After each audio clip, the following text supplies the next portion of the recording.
नमस्कार, ABC channel में आपका स्वागत है। मैं हूं सचिन श्रीवास्तव और आप मेरे साथ देखेंगे आजमगढ़ से जुड़ी खबरें।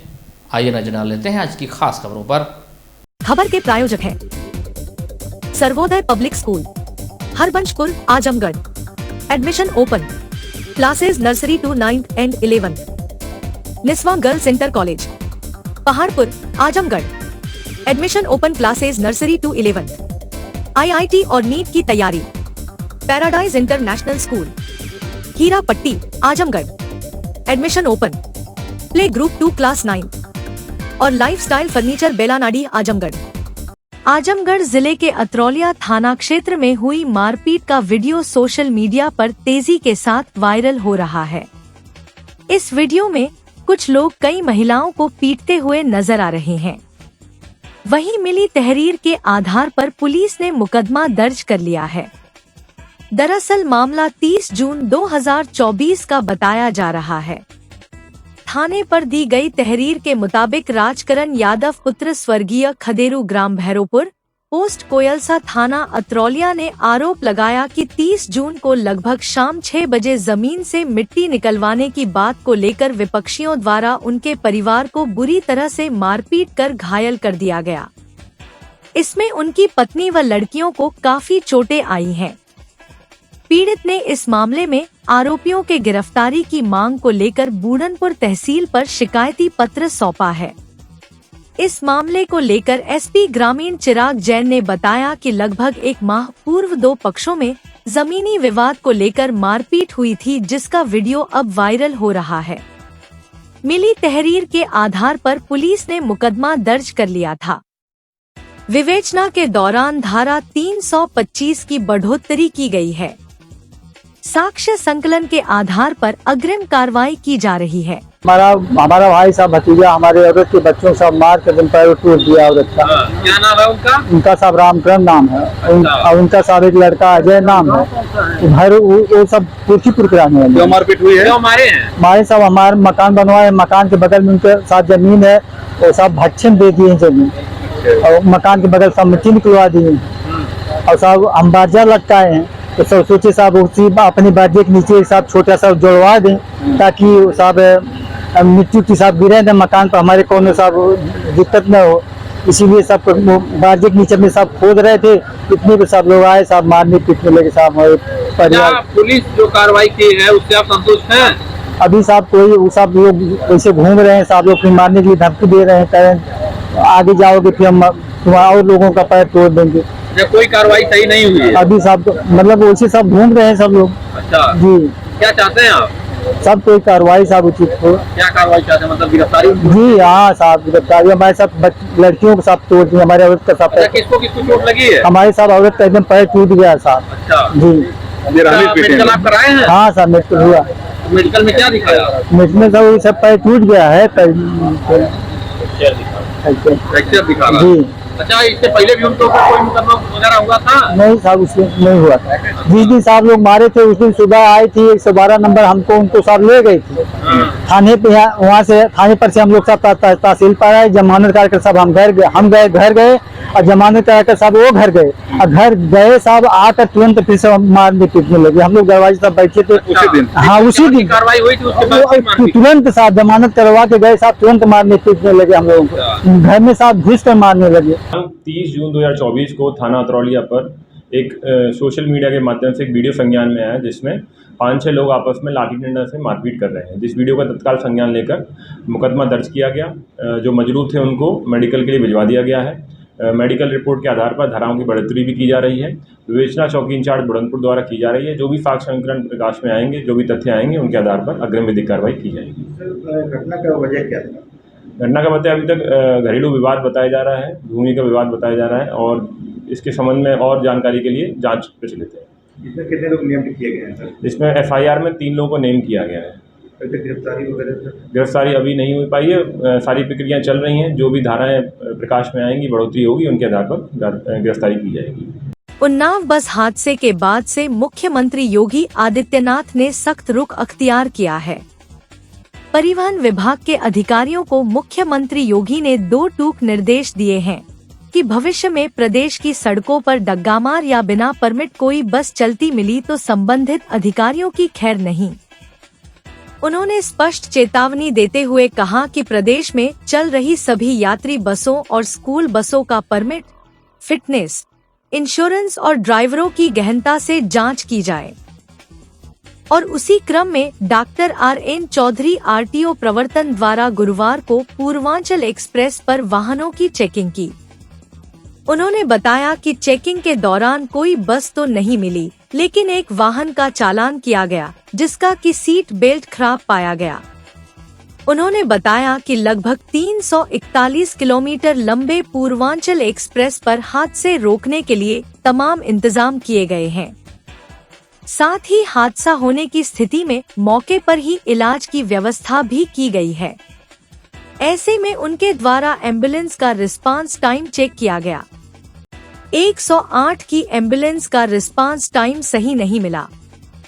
वह मौके पर आधे घंटे में पहुंची। इसके बाबत शासन को अवगत कराया जाएगा। मानव जीवन की सुरक्षा को देखते हुए 108 की सेवा को यूपीडा की एम्बुलेंस सेवा से जोड़ने के लिए शासन को सुझाव दिया जाएगा। अभी आज तो हमें कोई बस नहीं मिली है। हमारे बलिया के अधिकारी को ड्यूटी है, उन्होंने एक बस को बंद किया रोडवेज के कैंपस में, तो उसमें परमिट और टैक्स नहीं था, वैलिड नहीं था।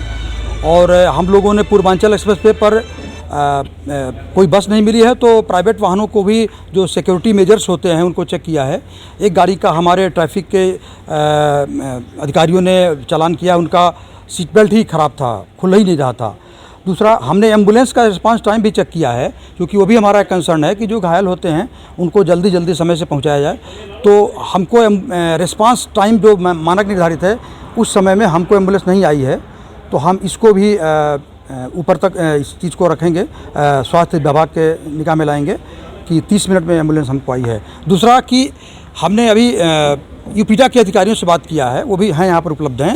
उनकी जो एम्बुलेंस हैं उनका जो कॉल करने का नेटवर्क है वो डिफरेंट है, तो हमने उनसे भी अनुरोध किया और हम भी इस चीज़ को शासन को लिख रहे हैं कि इनके एम्बुलेंस के नेटवर्क को 108 के नेटवर्क में इंटीग्रेट कर दिया जाए। तो जैसे हमको आज आधे घंटे में एम्बुलेंस मिली, अगर हो सकता कि इनको भी कॉल गई होती तो इनकी एम्बुलेंस 10 मिनट में आ जाती, जैसा कि इनका कहना कि 8 से 10 मिनट में हमारी आ जाती है। तो जो हमारा उद्देश्य है कि ह्यूमन लाइफ को यथासंभव मैक्सिमम नुकसान से बचाया जाए, उसमें हम सफल हो जाएंगे। तो ये चीज़ें आप शासन स्तर पर भी अवगत कराएंगे? हाँ, बिल्कुल बिल्कुल। आजमगढ़ जिले के नगर पंचायत अतरौलिया के अब्दुल कलाम नगर निवासी एक गरीब किसान के बेटे ने अपने जिले तथा क्षेत्र का नाम रोशन किया है। अनिकेत अग्रहरी पुत्र रामा प्रसाद पप्पू ने कड़ी मेहनत कर देश के प्रख्यात भाभा परमाणु अनुसंधान केंद्र में चयन हुआ है। परिवार में खुशी का माहौल है और सभी ने बेटे अनिकेत को मिठाई खिलाकर उसे बधाई दी। अनिकेत शुरू से ही एक मेधावी छात्र रहा, जिसकी प्रारंभिक शिक्षा दयानंद बाल विद्या मंदिर अतरौलिया तथा हाई स्कूल व इंटरमीडिएट की पढ़ाई Patel memorial inter college Atraulia से हुई।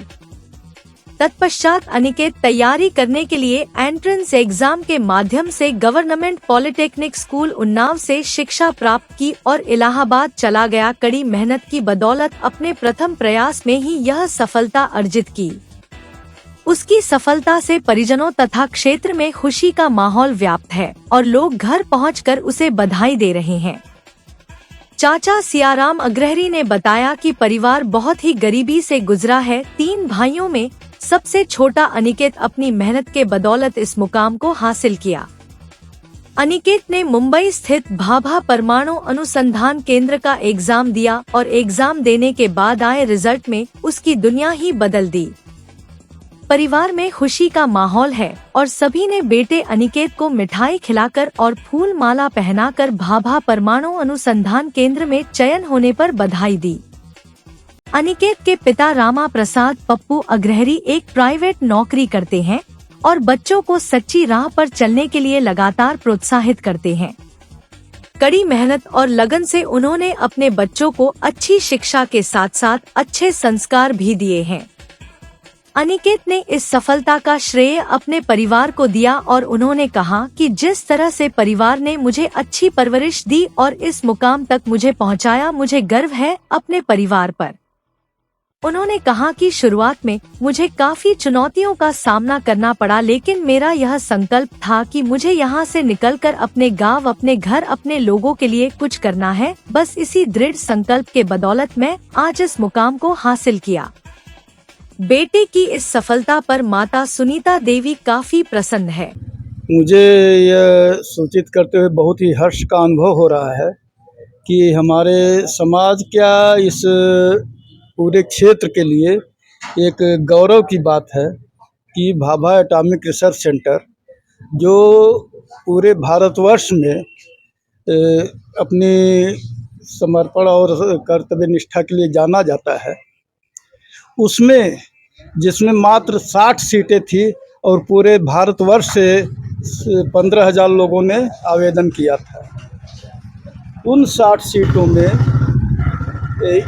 इनका चयन हुआ है और ये इस मेरे लिए बहुत ही खुशी की बात है। और जैसा कि ये परिस्थितियों की बात है, तो इनका परिवार बहुत ही प्रतिकूल परिस्थितियों में संघर्ष करते हुए आगे बढ़ा है। आप बचपन से इसको देखते थे, कैसे क्या लगता था कि इस तरीके का नाम रोशन करेगा यहाँ के? जैसी कि कहावत है कि पूत के पांव पालने में ही दिखाई पड़ जाते हैं। ये जब भी मतलब चूँकि बाहर रह कर के इसने पढ़ाई भी किया और कोचिंग भी किया, तो जब भी घर आते थे तो मैं हमेशा इसको गंभीर देखा करता था। इसकी गंभीरता को देखते हुए मुझे ये लगा कि इसके अंदर एक दृढ़ संकल्प शक्ति है जो इसको एक दिन अर्श पर जरूर ले जाएगी।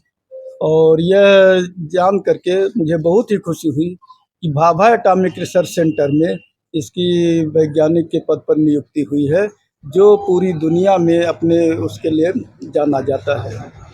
सर, मैं भाभा एटॉमिक रिसर्च सेंटर पे मैंने अपना एग्ज़ाम क्वालिफाई किया है और मैं अभी इसके लिए कार्यरत हूँ। मैंने अपनी प्रारंभिक शिक्षा दयानंद बाल मंदिर, जो कि ये पीछे स्कूल हो रहा है, मैंने यहीं से अपनी शुरुआत की थी जर्नी की। फिर उसके बाद मैंने 10th और 12th की जो स्कूलिंग है वो पटेल मेमोरियल इंटर कॉलेज से प्राप्त की। फिर उसके बाद मैं इंट्रेंस एग्जाम के थ्रू गवर्नमेंट पॉलिटेक्निक डी सदर उन्नाव से मैंने अपना डिप्लोमा कंप्लीट किया। उसके बाद मैं अपने तैयारी के लिए प्रयागराज में एक्सीडेंट टेक्निकल विज़न, वहाँ से जाके मैंने 1 साल तैयारी की और इसी बीच भाभा एटॉमिक रिसर्च सेंटर का फॉर्म अप्लाई किया, जिसके थ्रू मैं आज यहाँ पे इस मुकाम पे पहुँचा हूँ। एक ग्रामीण क्षेत्र में बड़ी चुनौती होती है, कैसे पढ़ाई आपने किया, कैसे इस पर लक्ष्य हासिल किया, इसके बारे में? सर, शुरुआत में तो काफ़ी चुनौतियों का मैंने सामना किया, पर मेरी यही दृढ़ संकल्प था कि मुझे यहाँ से निकल के कुछ अपने गांव के लिए, अपने घर के लिए, लोगों के लिए कुछ करना है। इसी संकल्प के साथ मैं यहाँ से बाहर निकला था। और परिवार से क्या सपोर्ट मिला? परिवार को किस टाइम देखना चाहेंगे इसके लिए? सर, परिवार ने मेरे काफ़ी सपोर्ट किया था, और यहाँ तक कि आज तक उन्होंने मुझे किसी चीज़ के लिए कभी भी फोर्स नहीं किया। मैं आने वाले पेरेंट्स से, जो इनके बच्चे बाहर तैयारी करने जा रहे हैं, मैं उनसे यही कहना चाहूँगा कि बच्चों पे इतना फोर्स मत कीजिए, क्योंकि आज के टाइम पे जितनी ही तैयारी मुश्किल होती जा रही है, इस हिसाब से बच्चों को प्रेशर देना सही नहीं है। और मेरे परिवार ने मेरे ऊपर कभी भी इतना प्रेशर नहीं बनाया कि तुम्हें कुछ करना है। उनको मेरे ऊपर बहुत विश्वास था। आज गृह क्षेत्र में आप आए हुए हैं, आपका स्वागत हुआ, मिठाई कैसा लग रहा है? मुझे बहुत खुशी हो रही है कि मेरे मोहल्ले के लोग, मेरे सारे दोस्त लोग आज मेरे साथ खड़े थे और खड़े हैं। मुझे इस बात की बहुत खुशी है। इसका श्रेय आप किसको देना चाहेंगे? इसका श्रेय मैं इन सभी लोगों को देना चाहूँगा जो मेरे मुश्किल वक्त में मेरे साथ खड़े थे।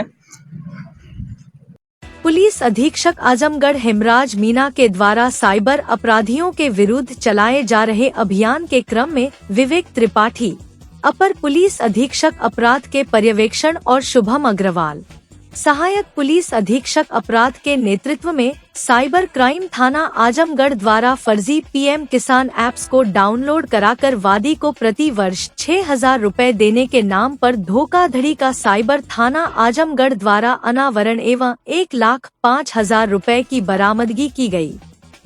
11 जुलाई को शिकायतकर्ता निवासी रौनापार जनपद आजमगढ़ ने प्रार्थना पत्र दिया कि फर्जी पीएम किसान ऐप्स के माध्यम से साइबर अपराधियों द्वारा वादी के क्रेडिट कार्ड से करीब 1,05,000 रुपए की साइबर धोखाधड़ी की गई है।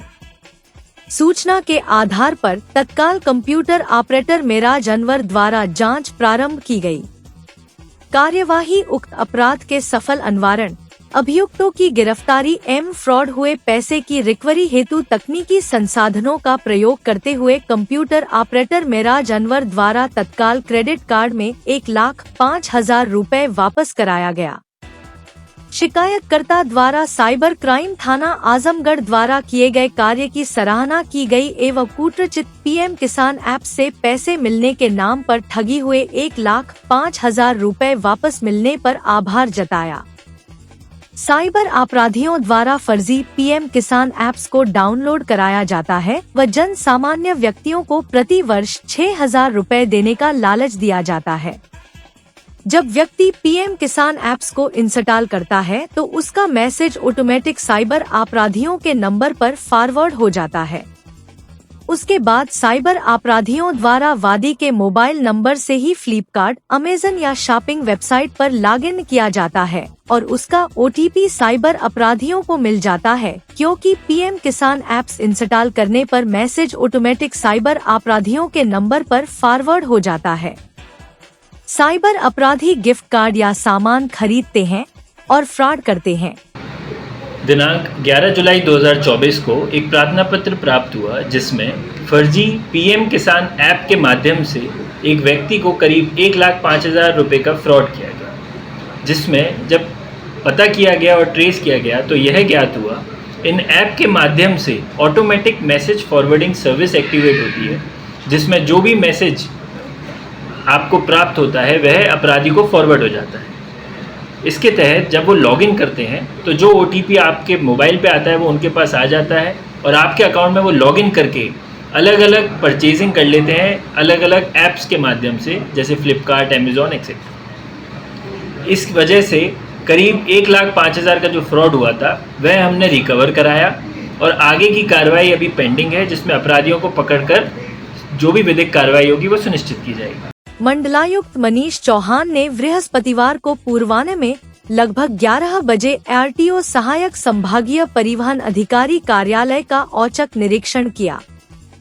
निरीक्षण के समय कार्यालय में कार्यरत 12 कर्मचारियों के सापेक्ष मात्र 4 कर्मचारी ही उपस्थित थे। इसी प्रकार सारथी योजना के तहत कार्यरत 8 कार्मिकों के सापेक्ष 5 कार्मिक उपस्थित मिले। मंडलायुक्त श्री चौहान ने कर्मचारियों की अनुपस्थिति पर सख्त नाराजगी व्यक्त करते हुए अनुपस्थित कर्मचारियों का 1 दिन का वेतन काटने तथा संबंधित कर्मचारियों से स्पष्टीकरण कर प्राप्त करने हेतु सहायक संभागीय परिवहन अधिकारी प्रशासन को निर्देशित किया। मंडलायुक्त श्री चौहान ने निरीक्षण के दौरान कार्यालय में मौजूद 7 प्राइवेट व्यक्तियों से भी पूछताछ किया। पूछताछ में शिवमंगल एवं रामबदन नामक 2 व्यक्तियों की गतिविधियों संदेहजनक पाई गई। उक्त दोनों व्यक्तियों को थाना सिधारी की अभिरक्षा में भेजकर भारतीय नागरिक सुरक्षा संहिता 2023 की सुसंगत धाराओं में अभियोग पंजीकृत कराया गया। उन्होंने सहायक संभागीय परिवहन अधिकारी को निर्देशित किया कि कार्यालय की साफ सफाई तथा अभिलेखों का सुव्यवस्थित रखरखाव तत्काल सुनिश्चित करें।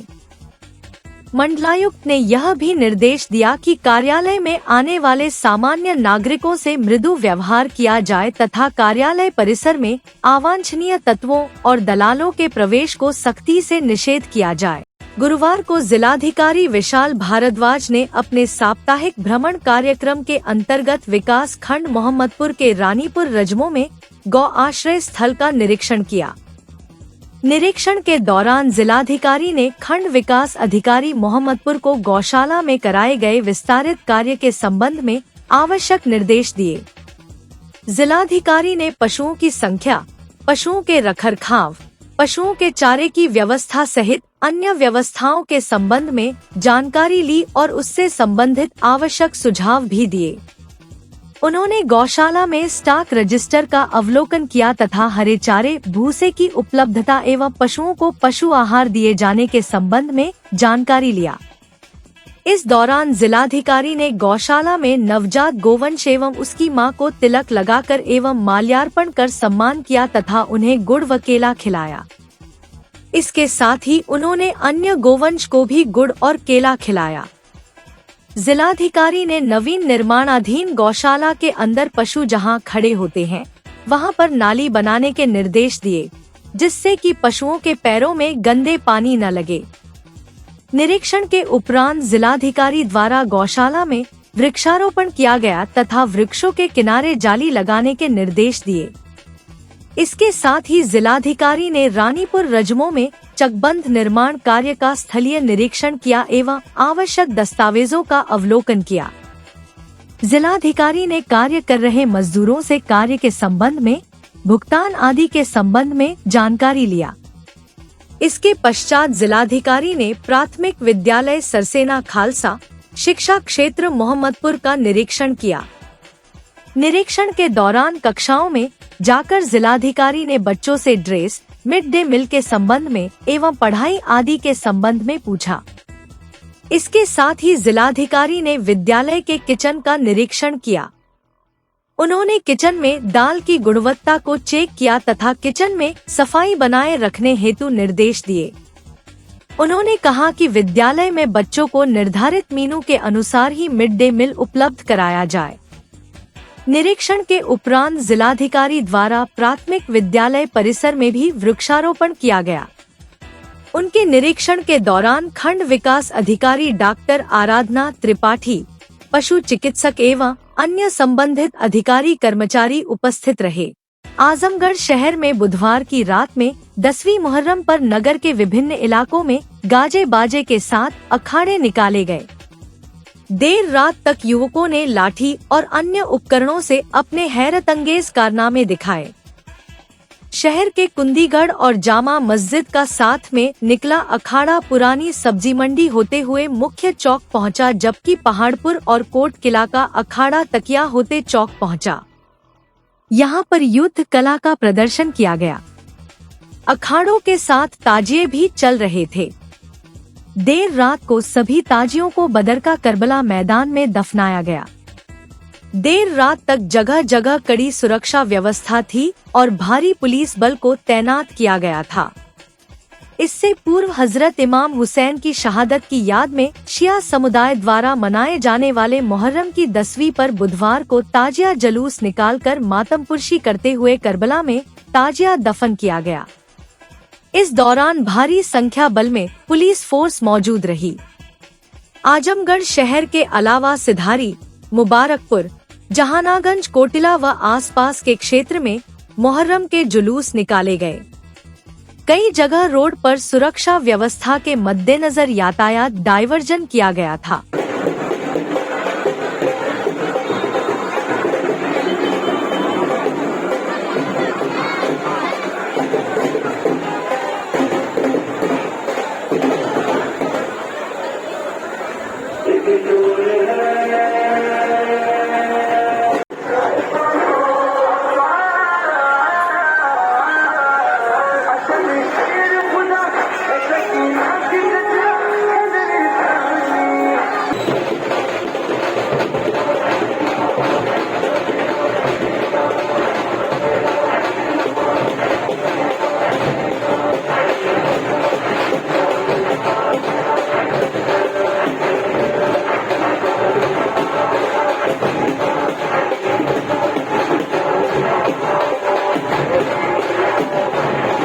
स्कूल जा रही 12 वर्षीय लड़की के साथ दुष्कर्म के मुकदमे में सुनवाई पूरी करने के बाद अदालत ने एक आरोपी को 12 वर्ष के कठोर कारावास तथा 15,000 रुपए अर्थदंड की सजा सुनाई।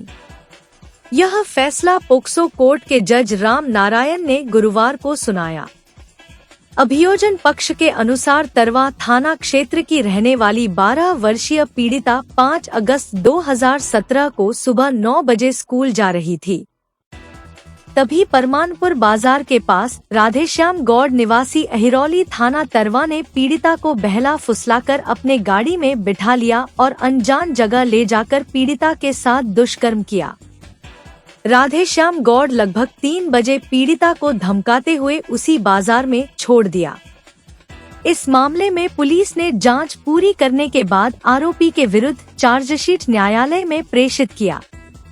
अभियोजन पक्ष की तरफ से विशेष लोक अभियोजक अवधेश मिश्रा ने पीड़िता समेत कुल 6 गवाहों को न्यायालय में परीक्षित कराया। दोनों पक्षों की दलीलों को सुनने के बाद अदालत ने आरोपी राधेश्याम गौड़ को 12 वर्ष के कठोर कारावास तथा 15,000 रुपए अर्थदंड की सजा सुनाई। अर्थदंड न देने पर 6 महीने के अतिरिक्त कारावास भुगतना होगा। Sarvodaya public school near RTO office Harbanspur Azamgarh, affiliated to CBSE, admissions open from classes nursery to 9 and 11, जहां है highly experienced faculty, advanced labs, magnificent library, huge playground with lush green campus, separate ground for pre-nursery, separate classes available for girls and boys. We also organize sports, music, smart classes and many more facility available. Niswa girls college Paharpur Azamgarh के सबसे पुराने colleges में से एक है, जो 1938 से विज्ञान, वाणिज्य, कला के क्षेत्र में उत्कृष्ट शिक्षा प्रदान कर रहा है। इसने कक्षा 9वीं से 12वीं तक IIT और नीट की तैयारी के लिए ग्रेविटी इंस्टीट्यूट लखनऊ के साथ इंटीग्रेटेड कक्षाएं भी शुरू की हैं। कक्षा नर्सरी से 11वीं तक प्रवेश खुला है। उच्च अनुभव वाले शिक्षकों के साथ उत्कृष्ट शिक्षण पद्धति, पूर्ण सुसज्जित कंप्यूटर लैब, पुस्तकालय और विज्ञान प्रयोगशाला, 24/7 CCTV निगरानी, पावर बैकअप। न्यू एडमिशंस के लिए फॉर्म और प्रोस्पेक्टस अवेलेबल है, तो जल्दी करें। Lifestyle furniture, Belnadi, Azamgarh. सभी प्रकार के फर्नीचर एवं इलेक्ट्रॉनिक सामानों की भरपूर रेंज उपलब्ध। हमारे यहाँ EMI की सुविधा 0% ब्याज पर उपलब्ध। इलेक्ट्रॉनिक सामानों में LED TV, refrigerator, washing machine, air conditioner, air cooler, deep freezer, water cooler, mixer juicer, iron, fan, induction, battery, inverter, electric geyser, gas geyser, आटा चक्की इत्यादि। फर्नीचर के सामानों में बेड, गद्दा, सिंगारदान, अलमीरा, sofa, table, chair, rack, stool, संदीली, सीढ़ी, डाइनिंग टेबल, झूला आदि। शादी विवाह की हो तैयारी या ऑफिस और घर के लिए सामानों की करनी हो खरीदारी, पहुंचिए lifestyle furniture, Belnadi, Azamgarh. Paradise International School, a CBSE board, co-ed English medium school, a place for your lovely kids in your nearby vicinity. Paradise International School focuses on the overall development of a child, academically, psychologically, as well as physically. It focuses on sports activity to bring best out of every child by training their minds and body for competitive environment. Admission open for playgroup to class 9th, CBSE board.